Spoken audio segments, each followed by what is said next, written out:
to let all the panelists introduce themselves, and then they're going to talk a little bit about internships that they've either already had or the internship that they're going to have, and sort of the process that they went through to land that internship, and then we'll open it up to questions.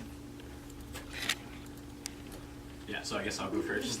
My name is Anthony Berry. I'm a senior majoring in economics with arts and sciences, and then minoring in history. And then this upcoming summer, I'll be interning in Goldman Sachs Human Capital Management Division in Salt Lake City, Utah. So definitely looking forward to that.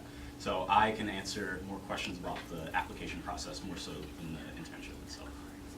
So my name is Max Pauly. I'm a senior in marketing and economics, graduating in May, finally. And I interned with Kroger over the past summer, which was 16 on the Fortune 500 list, and they own,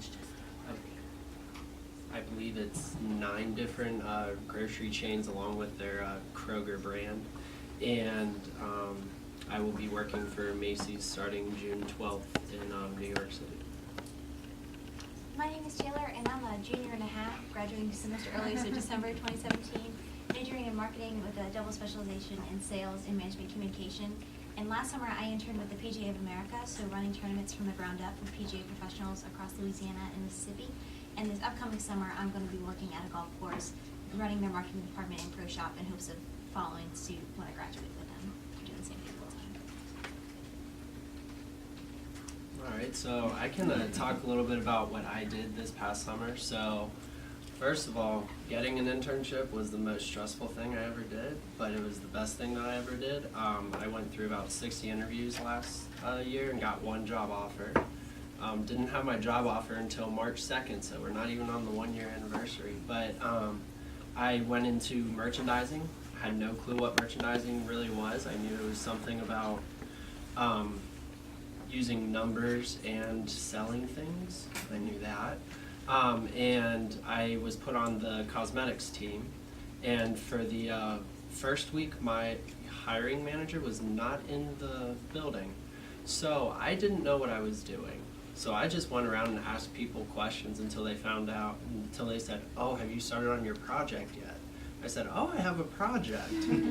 So I got right into it, and I poured through about, on my 3rd day, I poured through 300 pages of competitive industry analysis and had a 2-pager ready for my boss on that following Monday morning. Without a computer, by the way. I did not get a computer until the 2nd week of working there. But I worked on right-sizing the cosmetics aisle for Kroger, as well as working on a return on investment proposal for warehousing new cosmetics brands and what that would bring to the company. And also worked on a key retailing process change. So we worked on fixing the way that we were returning unsold product to our vendors, and I was able to find over the summer $15 million worth of opportunity for the cosmetics category at Kroger. My experience came more from just initiative. So instead of going through interview processes, I contacted my connections because I knew what I wanted to do when I graduated, but I didn't know how to get there. So I contacted the people who taught me to play golf and the people that had connections in the New Orleans Gulf area, and I said, "How can I help you during my academic breaks?" So I would go back during Christmas break and spring break and any time that I was home and work with them and show them, this is what I'm learning at the University of Alabama, this is what I can bring to your company. And from then they connected me to the PGA of America and made calls on my behalf to get that done. So my suggestion to you guys is find what you're really passionate about, whether it's a sport or whether it's people, and just think about who you know that can get you there. Because 99% of business is really who you know, and I mean other than skill and knowledge, of course, but it's really important to follow your heart and to do whatever it takes to get there and pull on the people you know to get there. Yeah, and so Max and Taylor made some really good points, particularly with my kind of story arc of how I ended up interning this summer with Goldman Sachs.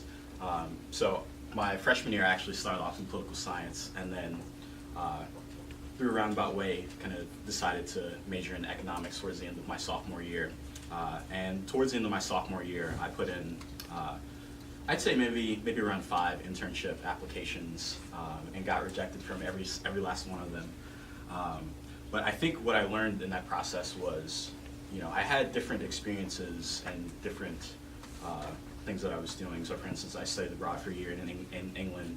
I worked at a summer camp with MD Anderson. But I think the big problem that I had was I wasn't communicating what I'd learned or how those experiences were valuable to the particular companies that I was applying to. So fast forward towards the end of my junior year, that's when I first kind of initially had interest in Goldman Sachs.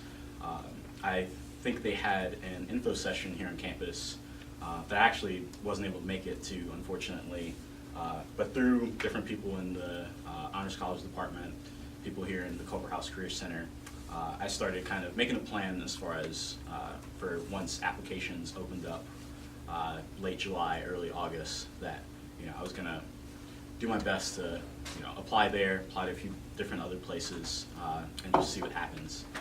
And so fast forward to August of last semester, I talked to Lauren Hardison, who graduated from here a few years ago, who now works in Goldman's New York office, and get some advice from her as far as the application process.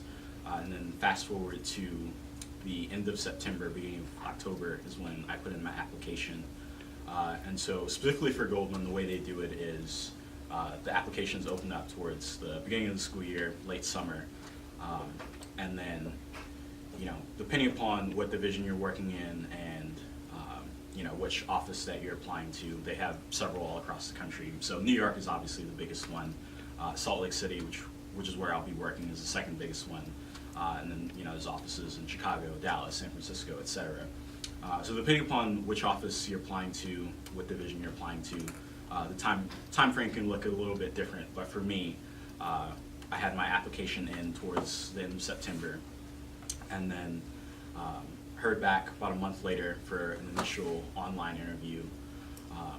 And then I would say specifically with interviewing, I think one of the biggest things that you can do is just practice. So there's plenty of resources here at the Career Center, and then online through Crimson Careers. You can practice videoing yourself, answering interview questions. And throughout the process, that's one of the things that I did as much as I could. It got tiring after a while, but ultimately, it helped, and it helped me to land this particular internship. So did the online interview towards the end of October, and then I think about 2 weeks later, I heard back from Goldman. They gave me about 2 or 3 days notice. So I hear back on the Monday, and then I fly in that Wednesday to Salt Lake City for what they call a Super Day interview. So you go through 3 rounds of interviews of about 30 minutes with different people in the office. And then after I do that, about a week later, they call me up and give me the offer for the summer internship. So. Did you choose Salt Lake, or did you just kind of get put there? So there's a little combination of both. So in the application, you can choose 3 preference locations. And so the different offices have a chance to evaluate you differently. And so Salt Lake City was the office that was most interested in me, and so I moved on in the process with them. I know several of the other interns, they were interviewing with different offices, but for me, I only interviewed with the Salt Lake City office. So. I think it's important too, especially coming off the heels of the career fair, if you go in and you make those connections, and let's say they're interviewing for the Tuscaloosa, Target. It's important to go through those interview process because they know all the right people to get you to whatever target market you want. So going through that interview process and getting the A-OK by them and making friends in that department, they can send you right over to the Nashville department, to the Sacramento department, wherever you want to go. So always keep your options open and pursue every avenue, because the worst thing that they can say is no, or the worst thing is that you make a friend who can help you get to where you want to go. So, talking about the career fair, the best thing that I have done by far at this school is gone to 6 career fairs over my career and interview with a bunch of different people and strike out a bunch of different times. But just understanding what different recruiters are looking for and just the way that you're supposed to hold yourself, because I went through 2 separate processes for my internship, my full-time position. My internship, it was a phone call for about half an hour and it came down to me and some other someone who I never met, and I got chosen. So that's how I got my Kroger internship. But with Macy's, it was a phone call, and then I had to wait a while to hear back about a virtual interview. And then they flew me up to New York, and let me tell you, interviewing in New York City is very intimidating if you have never been there before. So my first time that I've been to New York City was when I interviewed. But because of all the different experiences, because of the 100-odd interviews I've been through with employers over the last 3.5 years, I was able to hold my composure while I'm in that interview and just be able to have a conversation. That's my biggest thing that I like to preach, and I know I was on the career fair panel a few weeks ago, and I told some horror stories about some interviews that I went through. But because of that, I was able to really be able to find my voice when I go into an interview with a recruiter and just understand exactly how they want you to answer those questions. I think that's really important. Going into anything, you can't fear failing. You have to go out and try, because the only way you're not going to get it is if you don't try. So by going out and interviewing and striking out, it's just part of the process. I mean, look where we all ended up, especially these two. You don't go through 60 rounds of interviews and expect to get a yes every time, and now he's at Macy's and going to New York and living the best dream ever, you know. Goldman Sachs, fantastic. But there's going to be some failures along the way that get you to that point, but you have to let them motivate you and use that as growth. Because if you don't fail, you're not going to learn what you're doing wrong, and you'll continue to do those things wrong. So having the right perspective and knowing you're not going to get everything, but it'll get you to where you want to be is the most important part. Definitely, and I think going off Max and Taylor's points, so specifically going back to failures, so before I got the internship with Goldman Sachs, like I mentioned, I applied to several other internships, and then specifically several other internships with Wall Street banks or financial institutions, and literally like every single one of them said no. But part of the internship process is just finding the right opportunity at the right time. Sometimes something seems like it'll match up with your particular gifts or interests, and they just might not be looking for another intern. Or sometimes it will be the opposite. Sometimes a company that down the road may be interested in you, but you're not ready yet with the skill set that you have. So I think it's very analogous to dating, in a sense. We had Valentine's Day last week. It's like sometimes it might be the right person, wrong time, wrong person, right time. But for us, we were able to find the opportunities where it was the right opportunity and it was the right time. So luck is kind of a big part of it. You just have to keep trying, and you'll fail undoubtedly, but you will get an opportunity after you keep trying. What are some things that y'all recommend doing before and after an internship interview? Okay, so before, you're going to research the company, you're going to know the mission statement backwards and forwards. You're going to know exactly what it is that they sell. I tell a story where I've been in an interview where I sat down with Altria, and I had no clue what they sold. So they had to stop the interview and give me a 15-minute spiel on what they sell, and they also had to tell me how I was supposed to answer the questions. So research is key, and then after, within 24 hours, email the person who you spoke to. Make sure you get their email or even their phone number while you're talking to them. The first interview is usually a phone interview if they're not interviewing on campus. And email them and say, thank you so much for taking time out of your day. If you just say something like that, that sets you apart from someone who went through the interview, doesn't say anything, afterwards, no appreciation.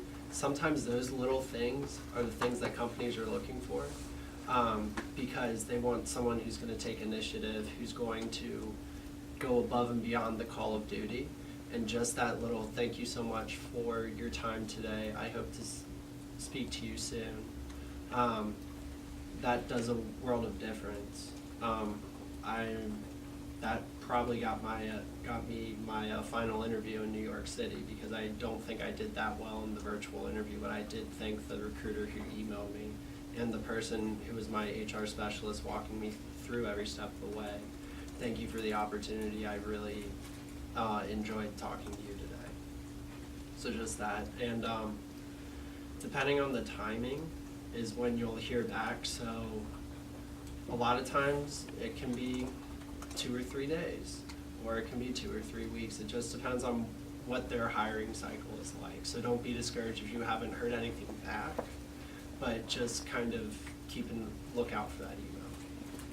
I think taking initiative is a big thing, so the thank you letters could not be more important. Just like, I think one of the only things that bothers us most is not being appreciated, so being able to say thank you for the time is really, really huge. I mean, anytime you can write a thank you note, I think you should. And going back to preparation and being really intentional, even before the application process. If there's a company that you're interested in, it doesn't matter if they have an internship program or not, write them a cover letter and explain why you value the company, what your assets are, and how you could be a great fit for the company. And that's how I got all of my internships, and I've had 5 in the college career, and I'm only a junior. And that's because I saw a need in a company, or even a potential need in a company, and I went after it and said, these are my skill sets, this is how I can benefit you, what do you think? And they said, sure, we'd love to have someone, an extra hand being around to help us and to grow, and things of that nature. So being intentional and saying, this is who I am, this is my skill set, and really owning who you are through a cover letter, critiquing your resume, follow-up emails and phone calls, just to get your connections out there. And it even helps, like I said, the contacts get you in the door, but you really sell yourself. Have a friend call for you. Have someone, one of your previous bosses, if they have a connection, and get you through that door. But another plug for the career fair, the Career Center, they'll do the cover letters, they'll do the resumes, anything you need, this building is the resource for it. So any opportunity you want, they have the contacts for it.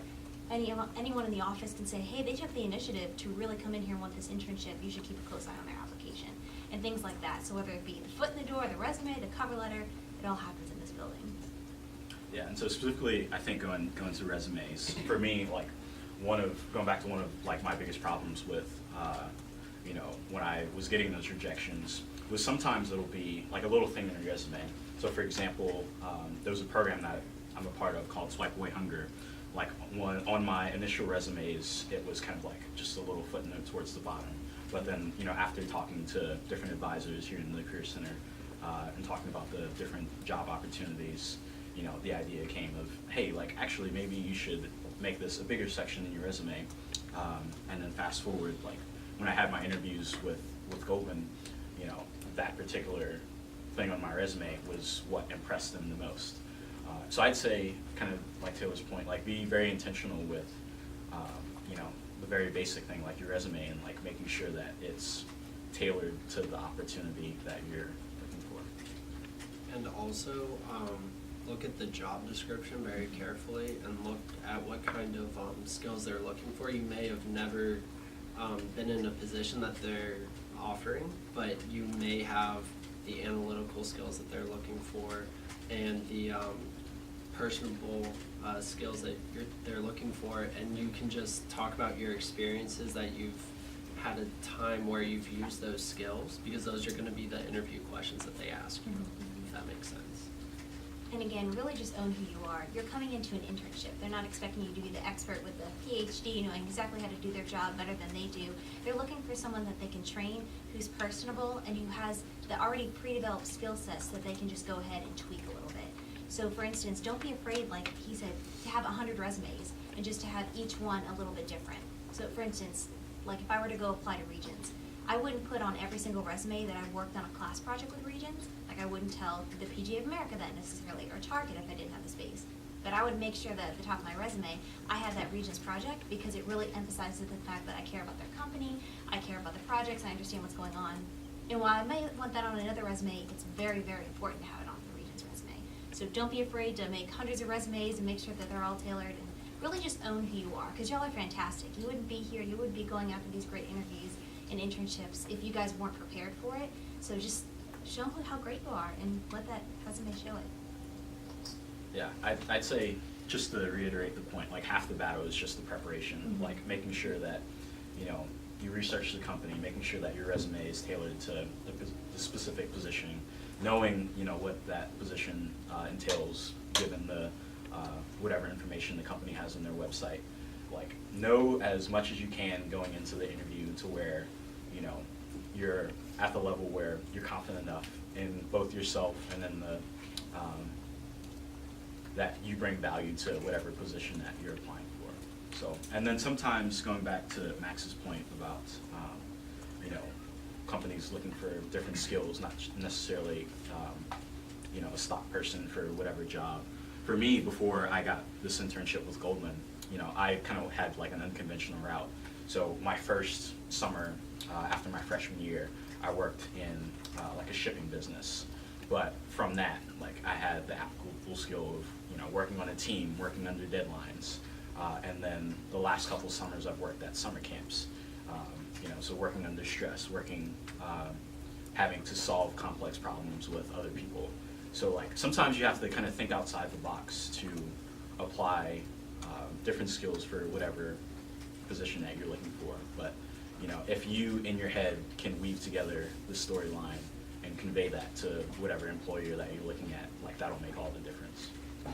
And talking about thinking outside the box and taking initiative to the next level, don't be afraid to call people and just ask what their job is, or email them if they have a 5-minute time span for an informational interview. I know that one of the biggest things I learned from my internship this summer is that people love to talk about themselves. We were in a car with my team for 5 hours at a time going from New Orleans to Oxford, and I would just ask them questions. What do you do on a daily basis? What does your boss do? What does the CFO at the PGA of America do? And trying to get more information about the company as much as I could. And from that, it gave me the confidence to go out and ask strangers what they do. So I started researching, and I'd really love to go back to New Orleans and work for the Zurich Classic in New Orleans, like an actual PGA Tour event. So I went on LinkedIn and I searched New Orleans PGA Tour, and it came up with this girl named Megan Carroll, who I had never met before, didn't have any connections on LinkedIn. Like, it wouldn't even let me connect with her because we had no ties. So I messaged her and I said, I'm a junior golfer of New Orleans, and I really just wanted to know more information about what you do. Would you want to have an informational meeting about it? Just, I meant via email. She goes, sure, next time you're in New Orleans, we'll meet for coffee. So I came to town the next weekend, and she met me downtown for coffee, and we spent an hour talking about the Zurich Classic, how she got there, and now I have a connection in the exact field that I want to be in, and she absolutely loved telling me exactly what she did, especially being someone who recently graduated and recently got into this field. She really wants to help people pursue her dreams as she was helped. So giving that little helping hand along the way really goes a long way. Yeah. And then other advice that I think, like, as far as like the actual day of your interview, I'd say, you know, most of the time it'll likely be in a city that you may have never been to before. You know, going into it, make sure you know where the office is and what floor you're supposed to be on, like who you're supposed to meet. Typically, Yeah. you know, human resources person will, you know, tell you all those things beforehand. So I'll give you the example. When I flew out to Salt Lake City, the hotel where I stayed at, it was maybe about 3 or 4 blocks from the office. So like the night before, I made sure I kind of like took the walk to the office building, kind of like in my head, had like a time frame for how long it was going to take me, and then like giving yourself room for, you know, something might come up, it might be raining, etc. And then like kind of making sure you know where you're going and that kind of thing. And then like once you do the actual interview, you know, the biggest thing is to, you know, just relax and be confident, like I said before. You know, when you relax and are confident like that, it shows. Like one of the things that I like to think about is Michael Phelps, before he actually does a race, like he goes through it in his mind like 1,000,000 times. So when it actually comes to race, like he already knows, like down to, you know, the warm up that he does before the pool, that he'll be ready. And so preparation, and then, you know, just going into it, being confident in yourself. Okay, one comment on not knowing where the office is.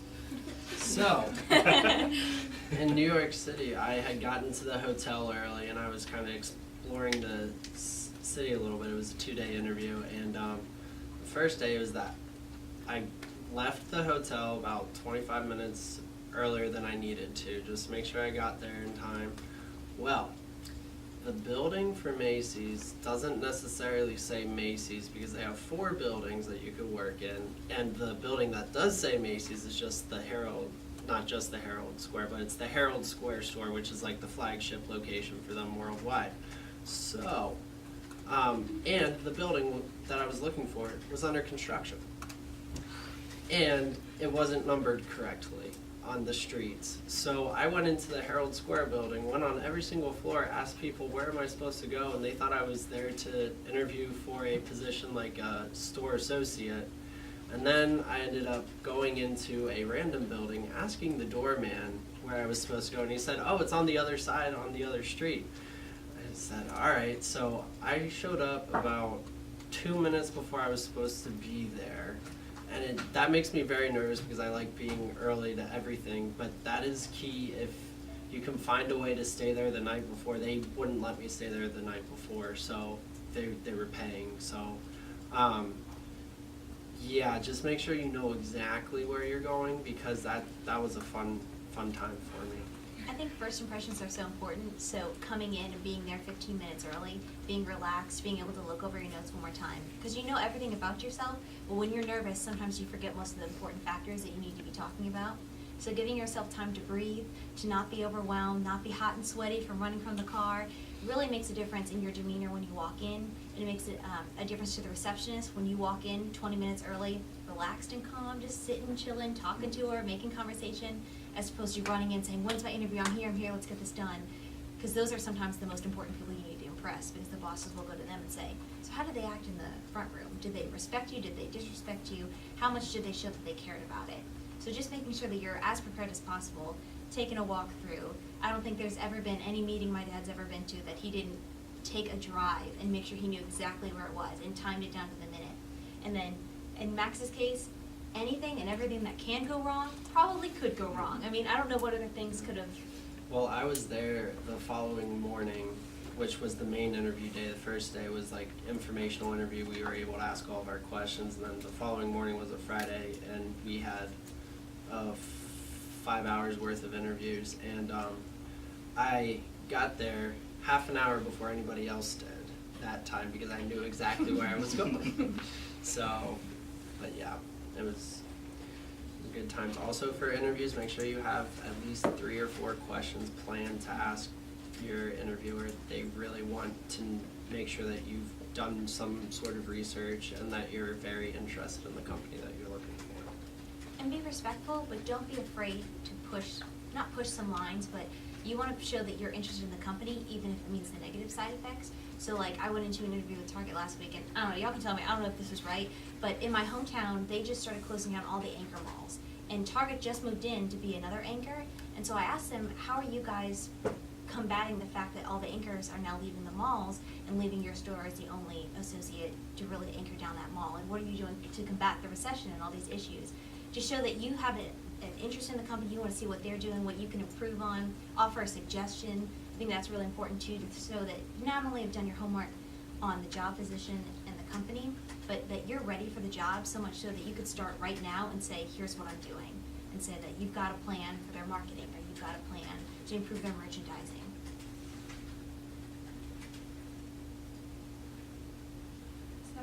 Hey guys, I'm Beth Adams. I'm the internship coordinator here in the office. I wanted to take a second and allow you guys the opportunity to kind of introduce yourself, maybe what year you are, what you're majoring in, or kind of thinking about majoring in, and then we'd love to hear any questions that you guys might have. I'm Kyle Phillips, my 3rd year from Mobile, Alabama. I'm studying finance, economics, in the MSF program. I've interned with Alabama Power for 2 summers. I'm Mariah Fields. I'm from Texas and currently in accounting and finance. I'm Sydney, I'm from Colorado, and I'm marketing and management. I'm Ryan Catherine, I'm from Huntsville, living up here, I'm an accountant. My name's Megan, I'm from Nashville, and I'm an accounting major, and I have an internship this summer with an energy company in Texas. I was gonna go ahead, can I ask a question? Yeah, please. So I've never, this is my first internship, and I'm kind of nervous because I've never worked in a professional setting before. I just have, part-time jobs working with people my age. How did you deal with that, or with that transition, or have any advice for that? I always take it a step above. Like, you always want to be very professional. So they come in and say, "Oh, wear jeans." I wouldn't necessarily come in wearing jeans. You want to show that you really care about it. Don't overdress because you need to match the culture, but make sure you show that you care from every aspect, whether it's the amount of equipment you bring with you on the first day,